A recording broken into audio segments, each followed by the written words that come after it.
Meu nome é José Raimundo Azevedo, sou o coordenador do time da sepse do Hospital São Domingos.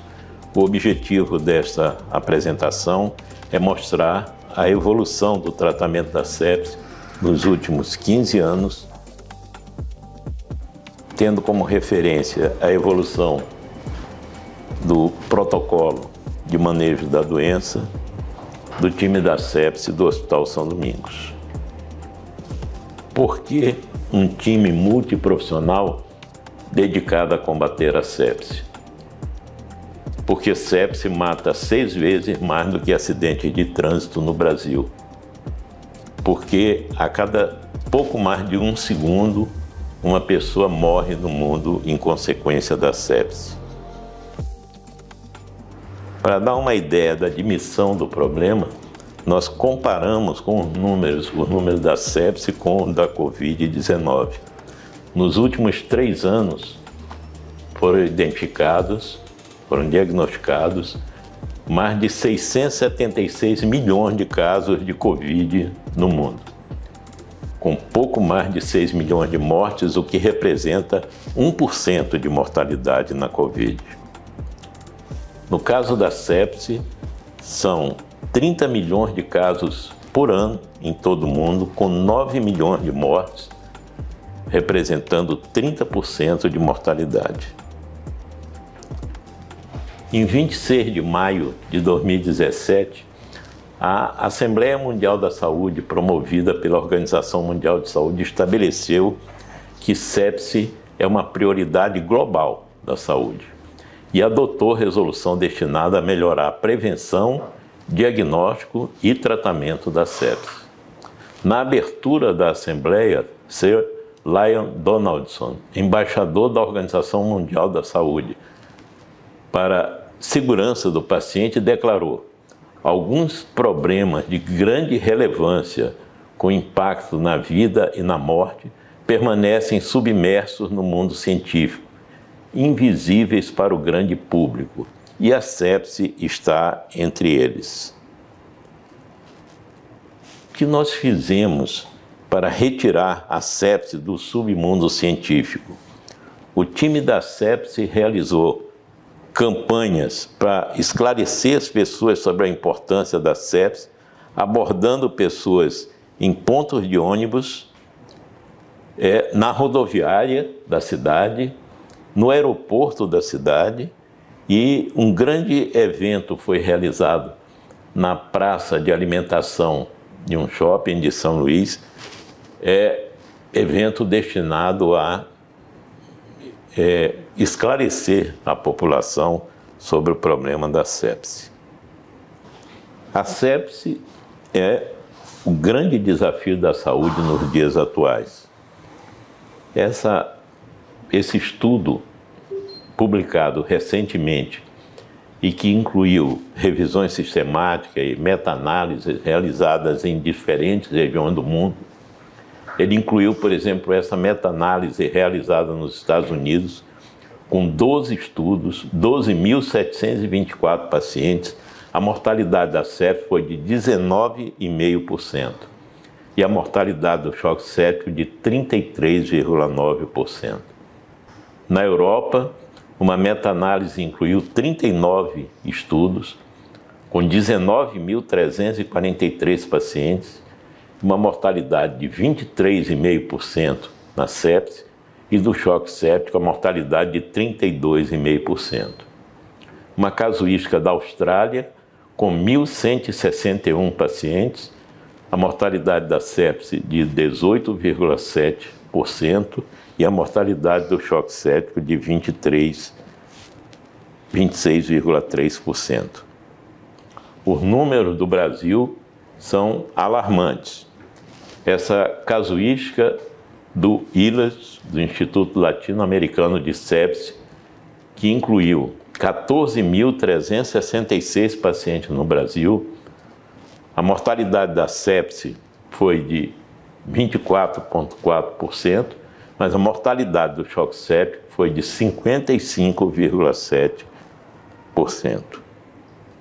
Vamos falar então sobre a evolução do tratamento da sepse no Hospital São Domingos, e nós vamos delimitar o período a partir de 2014, quando mudanças importantes ocorreram até chegar ao que é o nosso protocolo atual de sepse. Em 2014, o nosso protocolo estava alinhado com o Surviving Sepsis Campaign de 2012. E o ponto importante desse momento, em 2014, é que se dividiu a abordagem da sepse em 2 momentos, as 3 primeiras horas de tratamento e da 3ª à 6ª hora. Em 2016, nós abrimos mão das recomendações do Guideline 2016 do Survive e incorporamos ao nosso protocolo os novos conceitos propostos pelo estudo Sepsis 3, pelo consenso Sepsis 3. E o consenso Sepsis 3, pelo consenso Sepsis 3, então, as principais mudanças foram: abandonou-se o conceito de CIRS como marcador de sepse, entendendo-se que CIRS é uma resposta muito inespecífica à agressão, seja ela séptica ou não, e se passou a utilizar então o SOFA para definir sepse e o KIC-SOFA como critério de entrada para a abertura do protocolo. A sepse, nessa ocasião, então, passou a ser definida como disfunção de órgão, causada por desregulação do organismo em resposta a um quadro infeccioso. E choque séptico também foi redefinido nessa ocasião, passando a ser definido por necessidade de uso de vasopressor para conseguir manter a PAM acima de 65 mg de mercúrio e o lactato abaixo de 18 para nosso protocolo e abaixo de 4 para os outros guidelines internacionais.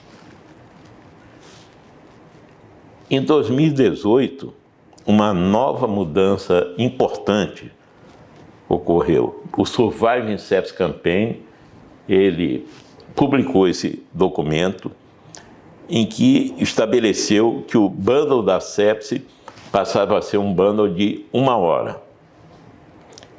As mudanças na ocasião foram muito impactantes, a gente vê aqui ao lado. As mudanças foram muito importantes, como a gente pode ver aqui.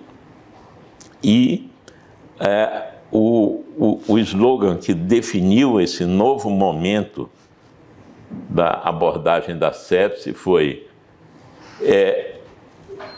não fique calmo, você só tem 1 hora. Né? Entre essas alterações, certamente a mais importante delas foi a necessidade de reposição rápida de volume, 30 ml por quilo de peso de cristalóide, sempre que havia hipotensão ou lactato acima de 4, no nosso caso, lactato acima de 18. Em 2021, o Surviving Sepsis Campaign apresentou o novo guideline de manejo da sepse.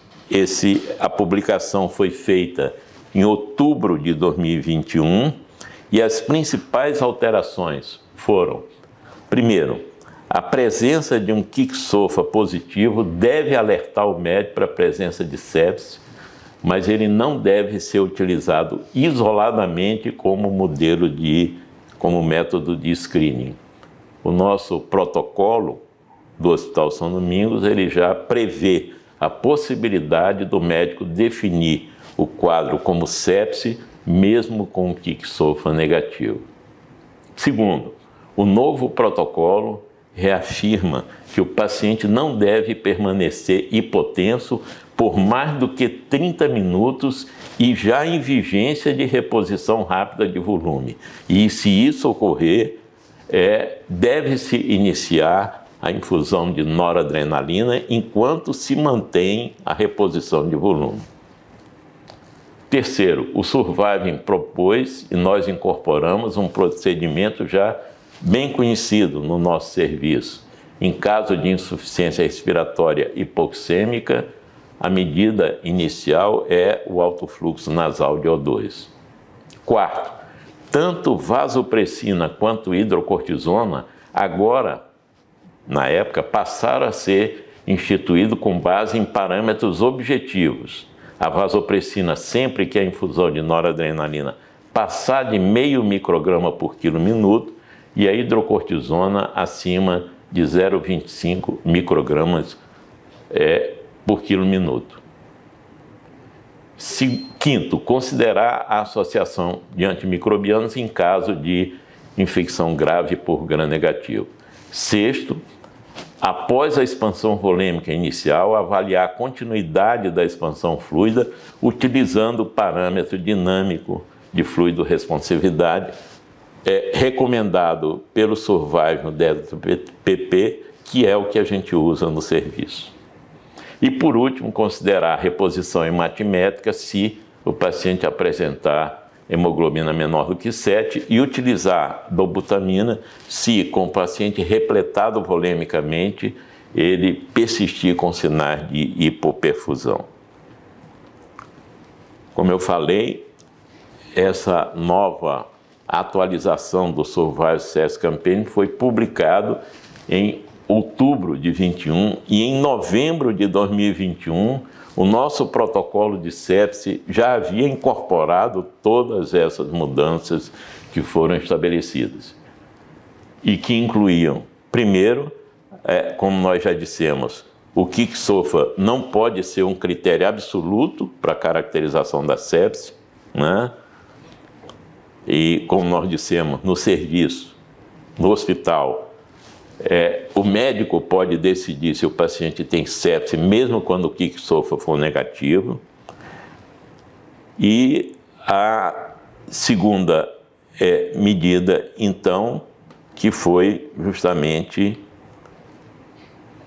o paciente não deve permanecer prolongadamente hipotenso, né?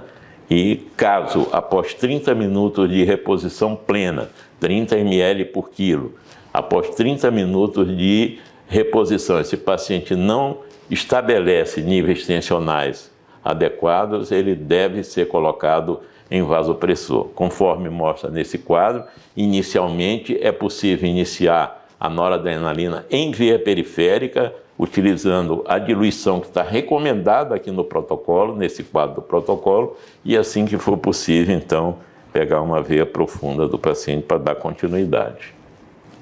As outras mudanças foram a utilização de alto fluxo nasal de O2 em caso de insuficiência respiratória hipoxêmica, foi incorporada. Também a recomendação de utilizar a hidrocortisona e a vasopressina. A hidrocortisona se a noradrenalina ultrapassa 0,25 microgramas e a vasopressina inicialmente se a noradrenalina ultrapassa 0,5 micrograma por quilo minuto. A gente vai ver mais adiante que nós já tivemos uma atualização nesse ponto do protocolo. As outras recomendações, nós já colocamos ênfase, né? Considerar a associação de antibiótico em caso de infecção por gram-negativo multiresistente. Também a questão da reposição hematimétrica em caso de necessidade e a utilização, em alguns casos, de dobutamina. Ainda mais a questão da avaliação, da otimização da reposição volêmica, de se utilizar método dinâmico de avaliação, né? Nós usamos, no caso aqui, o Delta PP. Bom, o que aconteceu foi que nós fizemos essa mudança no protocolo no final de 2021 e nós entramos, então, 2022 com bons resultados, eu diria, na mortalidade da sepse, mas índices de mortalidade muito elevado no caso do choque séptico, como a gente pode ver aqui.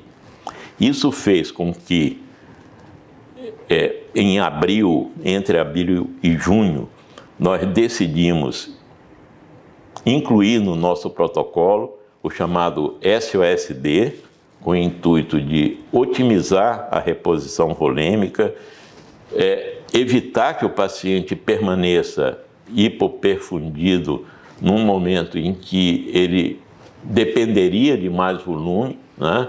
E evitar também que esse paciente, ao final do período inicial de tratamento, que ele se transforme num paciente anasarcado pelo excesso de líquidos administrados durante a fase de ressuscitação. Continuamos o ano, observem, sem grande impacto na mortalidade, e em novembro nós então resolvemos introduzir no esquema de tratamento a tiamina, eu já vou falar sobre ela. Então, inicialmente o SOSD, né, que consta da fase de resgate, da administração dos 30 ml por quilo, a otimização, em que no momento em que você já tem uma cânula arterial no paciente, pode avaliar o delta-PP para otimizar a expansão, se ainda for caso de reposição, a fase de estabilização, em que você entende que o paciente está repletado volemicamente e você vai trabalhar no sentido de administrar a mínima quantidade de líquido de manutenção desse paciente, já pensando inclusive em restrição de líquido. E a última fase, o de escalonamento, em que a ideia é com a utilização de diurético, a utilização de restrição hídrica e até com hemofiltração, retirar o excesso de líquido dessa primeira fase do tratamento. No caso da tiamina, a tiamina foi introduzida no protocolo, embora não se tenha estudos robustos para indicar o seu uso, porque o que acontecia naquele momento é que, apesar das medidas que foram instituídas no sentido de se tentar reduzir a mortalidade do choque séptico, isso não vinha acontecendo. E a mortalidade da sepse, a nossa mortalidade da sepse, que era muito boa, a do choque séptico, ela se mantinha em níveis próximos de 70%. Então, em outubro, nós decidimos introduzir a tiamina em casos isolados e a partir de novembro ela entrou no protocolo e passou a ser usada sistematicamente. Mas nós não fizemos só isso. Nesse momento, e para tentar identificar se a tiamina teria ou não utilidade no choque séptico em redução de mortalidade, nós iniciamos um estudo do tipo antes e depois, em que nós comparamos um grupo de pacientes que foi tratado antes do uso da tiamina e um igual período durante o uso da tiamina, foram 6 meses antes e 6 meses depois, para a gente tentar identificar a real utilidade da tiamina no caso do choque séptico.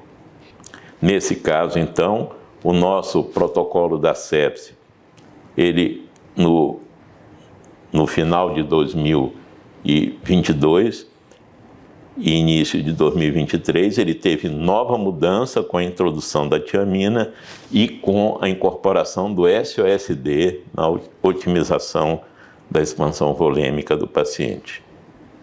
Bom, em 2023, como é que nós fomos em 2023? No período de janeiro a dezembro, nós comparamos os nossos resultados com as meta-análises da Europa, dos Estados Unidos, da Austrália e com a casuística brasileira. Em 2023, nós tratamos 397 pacientes com sepse e choque séptico e a mortalidade foi de 17,4%.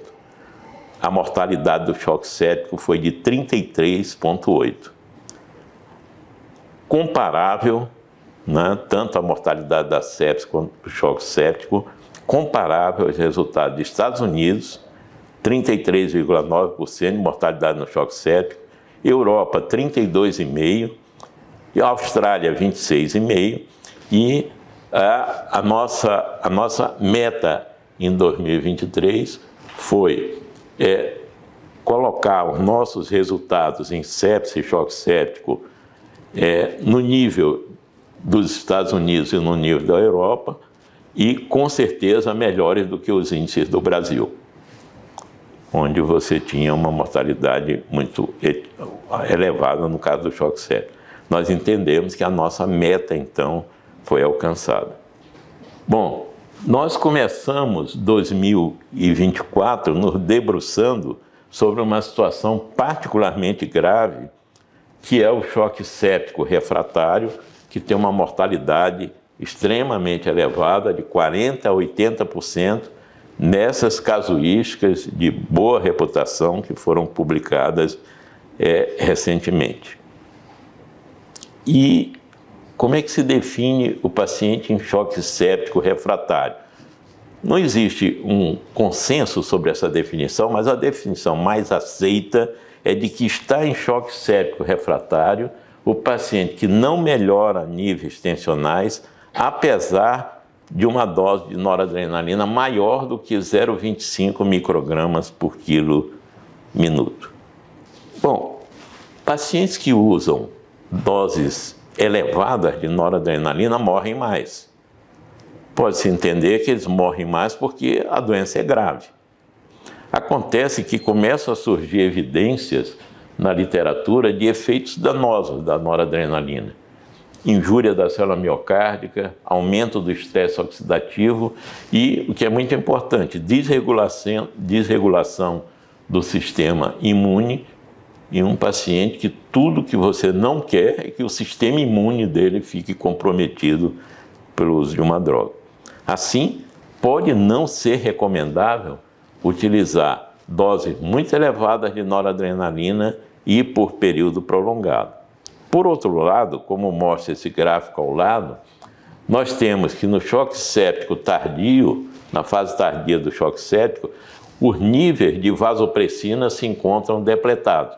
Vasopressina é hormônio antidiurético, é um hormônio natural do organismo, e ela se encontra depletada. Então, nos pareceu, e pareceu aos consensos, que administrar vasopressina com o intuito de poupar noradrenalina, de procurar iniciar a vasopressina num momento em que a noradrenalina ainda não está naquelas doses elevadas, doses dobradas, uso prolongado, isso teria impacto. Quem mostrou que isso tem impacto foi esse estudo de Sacha e colaboradores publicado em abril de 2022 no Critical Care. Observe esse gráfico que ele é interessante. Para cada 10 microgramas por quilo minuto de aumento na dose da noradrenalina até o momento de se iniciar a vasopressina, a mortalidade do paciente aumenta em torno de 20%. Observe bem, para cada 10 microgramas por minuto que você eleva a dose de noradrenalina antes de iniciar a vasopressina. Então, é muito justificável procurar utilizar a vasopressina precocemente para poupar o paciente de doses elevadas de noradrenalina, como a gente falou, podem ser danosas para o paciente. Mais uma vez, nós mudamos o nosso protocolo, e isso aconteceu muito recentemente, nessas últimas semanas, né, em que nós fomos lá e revisamos o início da vasopressina, que vinha sendo indicada somente quando a noradrenalina ultrapassava 0,5 micrograma por quilo minuto, e nós passamos a recomendar a introdução da vasopressina quando a noradrenalina ultrapassa 0,2 microgramas por quilo minuto. E essa é a mais recente atualização do nosso protocolo. Obrigado.